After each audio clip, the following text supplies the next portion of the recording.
Good evening, good evening. God bless you, God bless you. Welcome to Spilling the Tea at 10 on Word at Night. All right, you guys. This week, we're going to be talking about the word committed. Now, I'm trying to stay in the vein of Easter because of all of the things, um, Jesus is able. We know that, wounded. I think you're getting the gist. I'm trying to stay in that vein.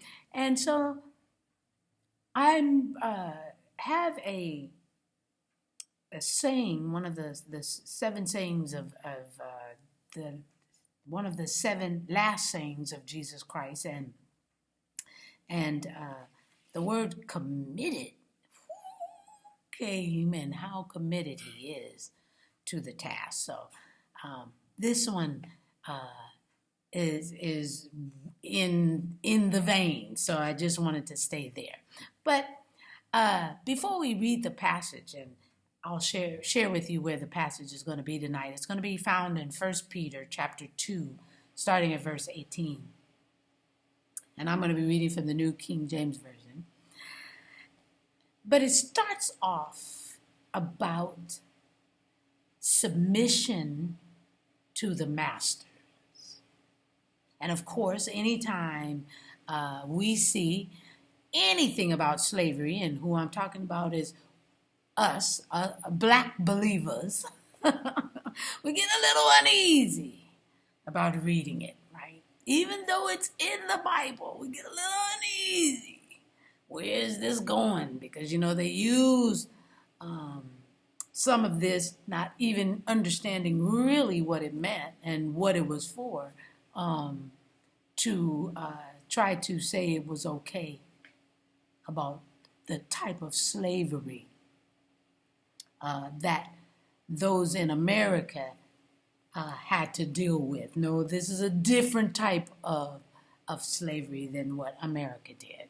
Other countries also were involved in slavery for profit. But we believers live here. When I'm talking to you, we live here. And so that's the one that I'm talking about. And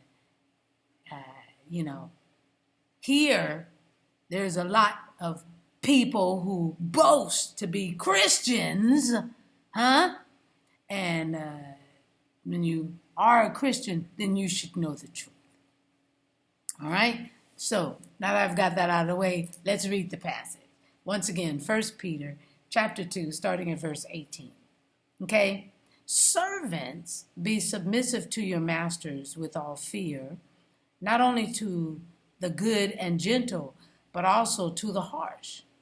For this is commendable if because of conscience toward God one endures grief, suffering wrongfully. For what credit is it if when you are beaten for your faults, you take it patiently? But when you do good and suffer, if you take it patiently, this is commendable before God. For to this you were called, because Christ also suffered for us, leaving us an example that you should follow his steps. Who committed no sin, nor was deceit found in his mouth. Who, when he was reviled, did not revile in return. When he suffered, he did not threaten, but committed himself to him who judges righteously, who himself bore our sins in his own body on the tree, that we, having died to sins, might live for righteousness, but whose stripes you were healed, or by whose stripes, you were healed. For you were like sheep going astray, but have now returned to the shepherd and overseer of your soul. Woo! Now Jesus displayed our behavior, even though we have committed sin. He's sharing with us to trust God. He knows all and he sees all. Peter says, listen, this is one who didn't even sin. And asking you to display how Jesus displayed for us. We have to trust that he will fix it. Trust in Jesus. Because he's been there. Wrongfully accused, wrongfully beaten, wrongfully, and yet he was submissive. He was committed. And he still is today. I'm just spilling the tea at 10 on Word at Night while, you guessed it, sipping on my tea. I know it's an uneasy subject, but Jesus says, I got you. I got you. Those who do the unjust and still trying to keep that in the system will have to pay. Period. Let's pray. Gracious Father, we thank you. Woo! Because sometimes, Father, it is such a touchy subject. But yet, you gave Peter, an apostle of yours, to share and write that down. Even though slavery then was not the slavery that they're still trying to put us in today. And what our ancestors had to pay for being snatched out of their country to come do work for profit. They didn't even share the profit over here. Man. And we shouldn't be angry. Well, we're not.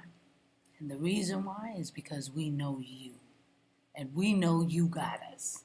So we thank you in advance for what will happen in the future, because it is never forgotten in our minds. And we will teach our children, because our children do need to know the truth of how quickly man will praise and worship money before they care about someone else's life. But we have life. We have eternal life in you. And we thank you. In Jesus' name, amen. Yes, it's a tough subject, but we have Jesus. And those who say they have Jesus as well need to let one of the masters go. Because money cannot be a master. I love you. I'll see you tomorrow night. The word of the week, committed. Jesus is committed to us. We are committing ourselves to him. But we have to display him as well. I love you so much. I'll see you tomorrow night on Spilling the Tea at 10. God bless you.